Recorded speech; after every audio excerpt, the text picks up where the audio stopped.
नमस्कार,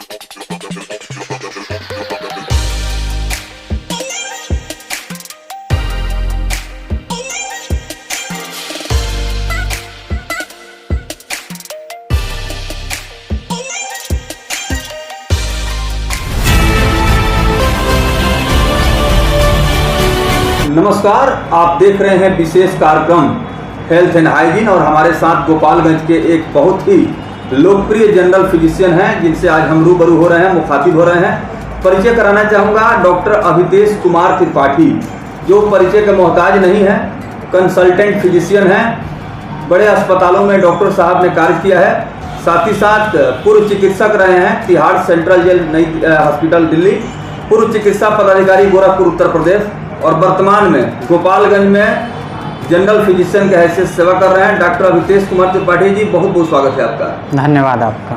सर, गोपालगंज की बात करें तो सबसे अहम सवाल ये हो जाता है कि यहाँ पर हम देख रहे हैं कि मरीजों की संख्या बहुत अधिक है। बिल्कुल। और हेल्थ और हाइजीन पर हम आपसे बात करेंगे तो अभी किस तरह का संक्रमण चल रहा है और कैसे इससे निजात मिल सकती है? तो एक तो जो सामान्य रूप से है, अभी बरसात का मौसम है, तो बरसात के मौसम में संक्रामक बीमारियां जाहिर सी बात हैं हर जगह उपलब्ध मिल रही हैं। डेंगू का इस समय प्रकोप हमारे शहरी क्षेत्रों में भी काफ़ी मिल रहा है। इसके साथ साथ एक और चीज़ है जिस पे मैं आपका ध्यान आकर्षित करूंगा, विशेष रूप से बरसात में स्नेक बाइट के लिए है, सर्पदंश है, जो काफ़ी ज़्यादा बरसात के समय में मिलता है। और सर्पदंश एक ऐसी चीज़ है जिसका इलाज बहुत अच्छे से संभव है यदि सही समय पर, यदि कोबरा है या करैत है, ये दो प्रकार के सांप जो हमारे यहाँ विषैले सांप हैं जो पाए जाते हैं, यदि इनका सही समय पर उचित इलाज मिले तो जिला स्तर पर भी बहुत अच्छे से इनको बचाव किया जा सकता है। बिल्कुल। दूसरी चीज़ जो इन संक्रामक बीमारियों और मौसमी बीमारियों या मौसमी परेशानियों के कारण छिप जाती है, जो NCD है, जिस पे भारत सरकार भी काफ़ी जोर दे रही है, नॉन कम्युनिकेबल डिजीजेज, NCD का मतलब है, जो कि एक बहुत बड़ी मात्रा में भारत में उपलब्ध है और जिस पर सबसे कम ध्यान जा रहा है और जिसका डिजीज़ बर्डन बहुत ज़्यादा है। तो NCD में जो मुख्य परेशानियाँ आती हैं जैसे डायबिटीज़ है, हाइपरटेंशन है, दिल की परेशानी है, स्ट्रोक जिसको लकवा कहते हैं, इसके अलावा दमा की परेशानी, एपिलेप्सी की परेशानी, ये जो भी गैर संक्रामक परेशानियां हैं उनका भी एक बहुत बड़ा संख्या है। तो उसके बारे में भी समझना बहुत आवश्यक है। सिर्फ संक्रामक और एक्यूट बीमारियों के पीछे दौड़ने से नहीं होगा, जो हमारी क्रोनिक परेशानियां हैं, जो नॉन कम्युनिकेबल डिजीजेज हैं, उनके बारे पर ध्यान देना आवश्यक है।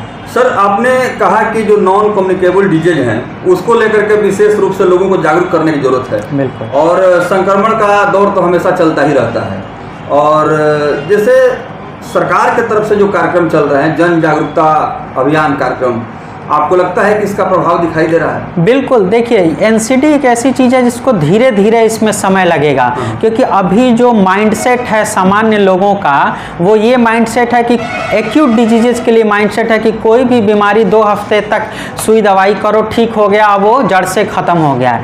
NCD की परेशानियाँ ऐसी हैं जो 2 हफ्ते या 2 महीने की परेशानियाँ नहीं हैं, वो जड़ से ख़त्म होने वाली परेशानियाँ नहीं, उसका जीवन पर्यंत इलाज चलना है। तो इसीलिए उसमें इलाज के साथ साथ नियमित फॉलो अप बहुत जरूरी है। आप एक निश्चित एक काबिल डॉक्टर के संपर्क में रहिए। यदि आप एफोर्ड नहीं कर पाते हैं तो आप सरकारी अस्पताल के संपर्क में रहिए और नियमित फॉलो अप करिए। यदि आपको शुगर की परेशानी है तो नियमित अंतराल पे अपनी शुगर की जांच कराइए। यदि कंट्रोल नहीं होता है, दवाओं की मात्रा बढ़ाने की आवश्यकता है या उसकी पावर बढ़ाने की आवश्यकता है, तो अपने डॉक्टर की सलाह लीजिए। BP के लिए भी ऐसे ही करना है। इसके अलावा स्ट्रोक और लकवा के रोकथाम के लिए भी जो परेशानियां हैं उसकी दवाइयां होती हैं। इसी प्रकार हमारे पास एनीमिया है, महिलाओं में एनीमिया बहुत ज़्यादा कॉमन है, उसकी कमी के लिए भी सरकारी स्तर पर भी दवाइयां बांटी जा रही हैं, ये देखना है। और यदि संक्रामक बीमारियों में आते हैं तो जो अभी वर्तमान में जब से मुख्य संक्रामक बीमारी जो है, जो कोई खास मौसम में नहीं बल्कि पूरे साल चल रही है, वो है ट्यूबरकुलोसिस, तपेदिक, जिसके लिए भारत सरकार ने 2025 तक ये लक्ष्य रखा है कि टीबी को मुक्त किया जाए भारत से। तो इसके लिए सिर्फ सरकारी अस्पतालों में ही फ्री दवाइयाँ नहीं मिल रही हैं, बल्कि प्राइवेट अस्पतालों में भी, प्राइवेट डॉक्टरों के माध्यम से भी सरकार फ्री दवाइयाँ उपलब्ध कर रही हैं। मेरे पास स्वयं भी टीबी के मरीजों को मुफ्त दवाइयाँ उपलब्ध होती हैं। सरकार की PPSA स्कीम है, उसके थ्रू हम मरीजों को टीबी की मुफ्त दवाइयाँ उपलब्ध कराते हैं। तो देखिए, डॉक्टर अभितेश कुमार त्रिपाठी विशेषज्ञ हैं, शुगर, थायराइड, छाती, हृदय, मस्तिष्क, गठिया एवं पेट रोग विशेषज्ञ। और डॉक्टर साहब काफ़ी बहुमूल्य सुझाव दे रहे हैं और अपना बहुमूल्य समय भी दे रहे हैं। हमारे न्यूज़ चैनल के माध्यम से जो लोग भी डॉक्टर अभितेश कुमार त्रिपाठी को सुन रहे हैं, देख रहे हैं, अगर वो किसी तरह का अपना समस्या लेके आना चाहते हैं या संपर्क करना चाहते हैं तो डॉक्टर साहब से आप संपर्क कर सकते हैं। हम पूरा पोस्टल एड्रेस भी हम अपने न्यूज़ चैनल के स्क्रीन पर देंगे ताकि लोगों को सही जानकारी मिल सके, सुविधा के साथ यहाँ वो पहुँच सके। डॉक्टर साहब, शुगर, थायराइड, छाती, हृदय, मस्तिष्क, गठिया एवं पेट रोग विशेषज्ञ आप हैं जी, और इसमें आपको विशेष महारत हासिल है, इस क्षेत्र के काफ़ी आप अनुभव रखते हैं। तो कैसे आपके दिल में ख्याल आया कि मेडिकल फील्ड में जाना चाहिए? मेरा शुरू से ही विचार था, मैंने शुरू से ही विचार था कि मुझको डॉक्टर ही बनना है। और इसके लिए मैंने MBBS की पढ़ाई BRD मेडिकल कॉलेज, जो हमारे क्षेत्र का सबसे एक प्रतिष्ठित मेडिकल कॉलेज है, गोरखपुर में है, BRD मेडिकल कॉलेज से मैंने MBBS किया। इसके बाद मैंने बिलासपुर छत्तीसगढ़ से DNB की उच्च डिग्री प्राप्त की।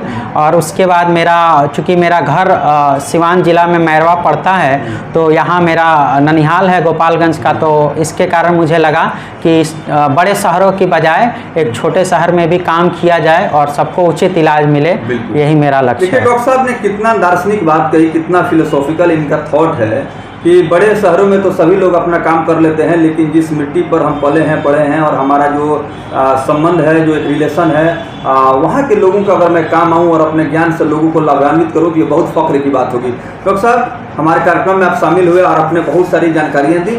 डॉक्टर अभितेश कुमार त्रिपाठी जी, बहुत बहुत धन्यवाद। नमस्ते।